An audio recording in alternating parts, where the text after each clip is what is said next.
Hi my beautiful butterflies welcome to Kavitalaya ಹೊಪ್ಪನೊಪ್ಪನು Kannada channel ಅಂತ ಹೇಳ್ತಾ ಬ್ರೈನ್ ಇಸ್ ಅ ಕಂಪ್ಯೂಟರ್. ನಾನು ಯಾವಾಗಲೂ ಹೇಳ್ತಾ ಇರ್ತೀನಿ, brain is a computer computer computer. ಯಾಕೆ ಕಂಪ್ಯೂಟರ್ ತರ ಅಂದ್ರೆ, ಕಂಪ್ಯೂಟರ್ ಅಲ್ಲಿ ನಾವು ಏನೇನು ಫೀಡ್ ಮಾಡ್ತೀವಲ್ವಾ, ಲ್ಯಾಪ್ಟಾಪ್ ತಗೋತೀವಿ, ಏನೇನೋ ಫೀಡ್ ಮಾಡ್ತಾ ಇರ್ತೀವಿ, ಏನಾಗುತ್ತೆ ಎಲ್ಲ ಸೇವ್ ಆಗ್ತಾ ಇರುತ್ತೆ.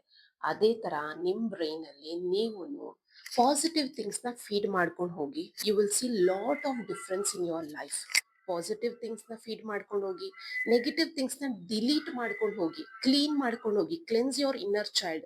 ನೀವೆಷ್ಟು ಕ್ಲೀನ್ ಮಾಡ್ಕೋತೀರಲ್ಲ, ಅಷ್ಟು ಪಾಸಿಟಿವ್ ಥಿಂಗ್ಸ್ ನ ನಿಮಗ್ ನೀವೇ ಹ್ಯಾಬಿಟ್ಸ್ ನ ಬಿಲ್ಡ್ ಮಾಡ್ಕೋತೀರಾ. This is very very important. Cleaning first, number one thing is cleaning. Cleaning is very very important. ಇಷ್ಟು ವರ್ಷ ನಾನು ಹೇಗಿದ್ದೆ, ಇಷ್ಟು ವರ್ಷ ನಾನು ಏನೇನ್ ಅನ್ಕೊಂಡ್ ಬಂದಿದ್ದೀನಿ, ಅದನ್ನ ಫಸ್ಟ್ ನಾನು ಕ್ಲಿಯರ್ ಮಾಡ್ತಾ ಇದ್ದೀನಿ. ಅಂದ್ರೆ I am cleaning everything. I am cleaning all the negative thoughts. I am cleaning all the bad things in my heart, what I have stored. I'm cleaning all the bad things inside my brain. ನನ್ನ brain ಅಲ್ಲಿ ಇಷ್ಟು ದಿವಸ ನಾನು ಏನೇನು save ಮಾಡ್ಕೊಂಡು ಬಂದಿದ್ದೀನಲ್ಲ, ನಾನು ಅದನ್ನೆಲ್ಲ delete ಮಾಡ್ತಾ ಇದ್ದೀನಿ. I am reprogramming. ಅಂದ್ರೆ ನನ್ನ ಬ್ರೈನ್ ಅಲ್ಲಿ ನಾನು ಹೊಸ ಹೊಸ ಥಿಂಗ್ಸ್ ನ ಸ್ಟೋರ್ ಮಾಡ್ತಾ ಇದ್ದೀನಿ. ಎಕ್ಸಾಂಪಲ್, ಓಕೆ, ರೀಪ್ರೋಗ್ರಾಮಿಂಗ್ ಹೇಗ್ ಮಾಡ್ಕೋತೀರಾ? Your brain is a computer ಅಂತ ಹೇಳ್ತೀರಾ. ಹೇಗೆ ರೀಪ್ರೋಗ್ರಾಮ್ ಆಗುತ್ತೆ? ಎಕ್ಸಾಂಪಲ್, ಉದಾಹರಣೆಗೆ ನಂದೇ ನಾನು ಒಂದು ಸ್ಟೋರಿ ಹೇಳ್ತೀನಿ. ರಾತ್ರಿ ಮಲ್ಕೊಬೇಕಾದ್ರೆ I have a habit of seeing movie. Okay, ನಾನು ಯೂಟ್ಯೂಬ್ ಓಪನ್ ಮಾಡಿ comedy movie, okay, comedy movie ನೋಡ್ತೀನಿ, ಇಲ್ಲ ದೇವ್ರದ್ದು ಯಾವ್ದಾದ್ರು ಒಂದು ಸಾಂಗ್ಸ್ ನೋಡ್ತೀನಿ.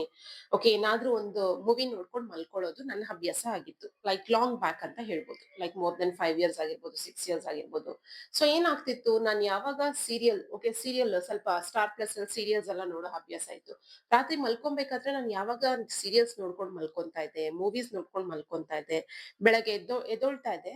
ಸೊ ನೆಕ್ಸ್ಟ್ ಡೇ ಮಾರ್ನಿಂಗ್ ಮತ್ತೆ ನನ್ಗೆ ನಿನ್ನೆ ಆ ಸೀರಿಯಲ್ ಆಯ್ತು. ನೆಕ್ಸ್ಟ್ ಡೇ ಮಾರ್ನಿಂಗ್ ಅದಾದ್ಮೇಲೆ ನಾನು ಡೇ ಟು ಡೇ ಲೈಫ್ ಅಲ್ಲಿ ಎಲ್ಲಾ ಕೆಲಸ ಮುಗಿಸ್ಕೊಂಡು, ನಿನ್ನೆ ನಾ ಸೀರಿಯಲ್ ವಾಚ್ ಮಾಡಿದ್ನಲ್ವಾ, ಇವತ್ತು ಆ ಸೀರಿಯಲ್ ಏನಾಯ್ತು, ನೆಕ್ಸ್ಟ್ ಡೇ ಏನಾಯ್ತು ಅಂತ ಮತ್ತೆ ಆ ಸೀರಿಯಲ್ ನೋಡೋ ಅಭ್ಯಾಸ. ನೆಕ್ಸ್ಟ್ ಡೇ, ಓಕೆ, ನಾನು ಆ ಸೀರಿಯಲ್ ನೋಡ್ಬೇಕು, ಆ ಹೀರೋಯಿನ್ ಏನಾಯ್ತು, ಓಕೆ, ಆ ಗಂಡ ಹೆಂಡ್ತಿದ್ ಏನಾಯ್ತು, ಇವತ್ತು ನಾನು ಆ ಸೀರಿಯಲ್ ವಾಚ್ ಮಾಡ್ಬೇಕು. ಏನಾಗುತ್ತೆ, ನಿಮ್ ಮೈಂಡ್ ಅಲ್ಲಿ ಆಲ್ರೆಡಿ ರೆಕಾರ್ಡ್ ಆಗ್ಬಿಟ್ಟಿದೆ. ಯಾಕಂದ್ರೆ ಕಂಟಿನ್ಯೂಸ್ಲಿ ನಾನು ಅದನ್ನ ಮಾಡ್ಕೊಂಡು ಬರ್ತಾನೆ ಇದ್ದೀನಿ. 1 month ಆಗಿರ್ಬೋದು, 2 month ಆಗಿರ್ಬೋದು, 1 ವರ್ಷ ಆಗಿರ್ಬೋದು, 2 ವರ್ಷ ಆಗಿರ್ಬೋದು, ನನ್ಗೆ ಸೀರಿಯಲ್ ನೋಡೋ ಅಭ್ಯಾಸ ಇದೆ, ಮೂವಿ ನೋಡೋ ಅಭ್ಯಾಸ ಇದೆ. ಸೊ ಏನಾಗುತ್ತೆ, ನಾನ್ ಮತ್ತೆ ರಾತ್ರಿ ಮಲ್ಕೊಳಕ್ಕಿಂತ ಮುಂಚೆ ಮೊಬೈಲ್ ಓಪನ್ ಮಾಡ್ತೀನಿ, ಮತ್ತೆ ಸೀರಿಯಲ್ ನೋಡ್ತೀನಿ, ಮಲ್ಕೋತೀನಿ. ಕರೆಕ್ಟ್ ಅಲ್ಲ? This was my practice. I stop that practice. ಆಮೇಲೆ ಏನ್ ಮಾಡಿದೆ, ಸ್ವಲ್ಪ ದಿವಸ ಆದ್ಮೇಲೆ I took a book and I started reading a book. ಏನಾದ್ರೂ ಬುಕ್ಸ್, ಓಕೆ, ಕಾಮಿಡಿ ಫನ್ ಆಗಿರ್ಬೋದು, ಏನಾದ್ರೂ ಲೈಫ್ ಸ್ಟೋರೀಸ್ ಆಗಿರ್ಬೋದು, ಒಂದೊಂದ್ ಪೇಜು ಇಲ್ಲ, ಏನಂತಾರೆ, 1 ಪೇಜ್ ಆಗಿರ್ಬೋದು, ಅರ್ಧ ಪೇಜ್ ಆಗಿರ್ಬೋದು, ಕನ್ನಡ ಆಗಿರ್ಬೋದು, ಇಂಗ್ಲಿಷ್ ಆಗಿರ್ಬೋದು. ಇಂಗ್ಲಿಷ್ ಬುಕ್ಸ್ ಹೇಗೆ ಹೋಗ್ತಾ ಇದೆ ಅಂದ್ರೆ, ನಾನು ಫ್ಲೂಯೆಂಟ್ ಆಗಿ ಇಂಗ್ಲಿಷ್ ಮಾತಾಡೋದನ್ನ ಕಲ್ತ್ಕೊಬೇಕು ಅಂತ ಇಂಗ್ಲಿಷ್ ಬುಕ್ಸ್ ನ ಜಾಸ್ತಿ ಓದೋದನ್ನ ಪ್ರಾಕ್ಟೀಸ್ ಮಾಡಿದೆ. ಸೊ ಏನಾಗ್ತಿತ್ತು, ನನ್ fluency of my English increased. ಅಂದ್ರೆ ನಾನು ಇಂಗ್ಲಿಷ್ ಅಲ್ಲಿ ಮಾತಾಡೋದು ತುಂಬಾ ಫ್ಲೂಯೆಂಟ್ ಆಗಿ ಮಾತಾಡೋದನ್ನ ಕಲ್ತ್ಕೊಂಡೆ. ಅದ್ರ ಜೊತೆ when I started reading books, ಆ ಬೆಳಗ್ಗೆ ಎದ್ದ ತಕ್ಷಣ, ಓಕೆ, ಈ ಸ್ಟೋರಿ ತುಂಬಾ ಚೆನ್ನಾಗಿತ್ತಲ್ಲ ಈ ಬುಕ್ ಅಲ್ಲಿ. ಸೊ ಏನಾಗುತ್ತೆ, ನಾವು ಮೊಬೈಲ್ಗೆ ಅಡಿಕ್ಟ್ ಆಗೋದು ಸ್ಟಾಪ್ ಆಗುತ್ತೆ, ಸೀರಿಯಲ್ಸ್ ಮೂವೀಸ್ ನೋಡೋದು ಸ್ಟಾಪ್ ಆಗುತ್ತೆ. ಅದ್ರ ಜೊತೆ ನಾವು ಒಂದು ಒಳ್ಳೆ ಅಭ್ಯಾಸನ ರೂಢಿ ಮಾಡ್ಕೊಳಂಗ್ ಆಗುತ್ತೆ. ಸೊ ನಾನಿಲ್ಲಿ ಏನ್ ಮಾಡಿದೆ, ಒಂದು ಒಳ್ಳೆ ಹ್ಯಾಬಿಟ್ ನ ರೂಢಿ ಮಾಡ್ಕೊಂಡೆ. So this is my example I am giving you. ನನ್ನ ಉದಾಹರಣೆ ನಿಮಗ್ ಕೊಡ್ತಾ ಇದೀನಿ.